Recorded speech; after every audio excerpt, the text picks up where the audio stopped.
There's nothing more frustrating than constant derailments, but how do you know if it's your track or your rolling stock? Today we're going to look at 3 derailments and how I got to the bottom of them and see what tips we can take away to help avoid the buzzkill.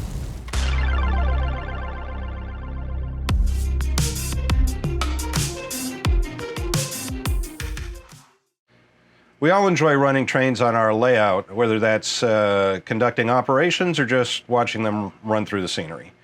But nothing kills the joy faster than a derailment. So how do we avoid that? Well, I don't have all the answers, but I definitely have derailments. So let's look at 3 of them and see what we can learn. The first derailment happened consistently when my well cars went around this curve. You're watching this with me right now because of tip number 1, film it. If you're having a consistent issue, filming it, especially in slow motion, can be very helpful. It might be unrealistic to have every inch of your layout being filmed all the time, but if you're having trouble with a particular spot, it might be worth investing in a tripod and phone mount. This footage was taken with an iPhone 13 Pro on a cheap tripod. My first thought when this happened was that the track radius was just too tight for these cars. But while it's only about 10 inches, I have other long cars that handle it just fine. If we slow the footage down, we can see the point at which the back of the car lifts off the rails. Look closely and you'll see the wheel actually separate and come above the rail. The first thing I did was run a track gauge along the track to ensure it wasn't out of spec. It wasn't. I then checked for out of gauge wheels. They weren't. Tip number 2, always start by gauging all the usual suspects: track, wheels, flanges, or anything else connected to the derailment.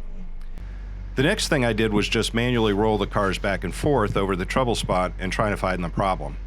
It seemed that the trucks would only rotate so far before the wheels would start to climb the rails. These cars were originally equipped with truck-mounted couplers, but I had converted them to body mount.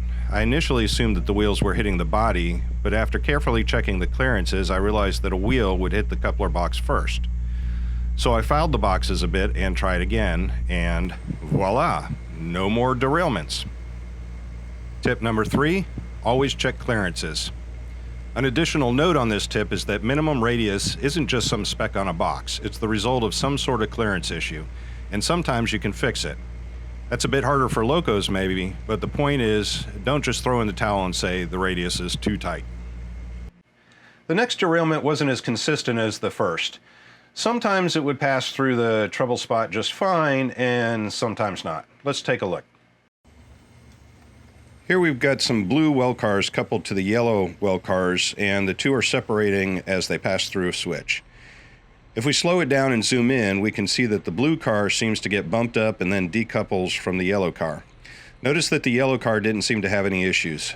So is this the track or the car? Of course, the first thing I did was check the wheels. They were fine. One thing I had noticed, however, was that there was a mismatch between the couplers of the blue car and the yellow car. I checked the blue car with a coupler height gauge, and sure enough, it was low. But while that might be a factor, it doesn't explain the bumping that triggered the derailment. I rolled the cars over the spot in question, but there was no smoke and gun. I gauged the track, and while it was in gauge, I noticed a bit of twist or fall off right where the switch joined the flex track. I think the solution will be to lift the far track a bit to make it level with the near track, but that's a project for another day. Bottom line, I'm calling this one a combination of track and rolling stock issues. The final derailment again involved the yellow well cars, but was initially a bit misleading because it actually started much earlier than it appears at first.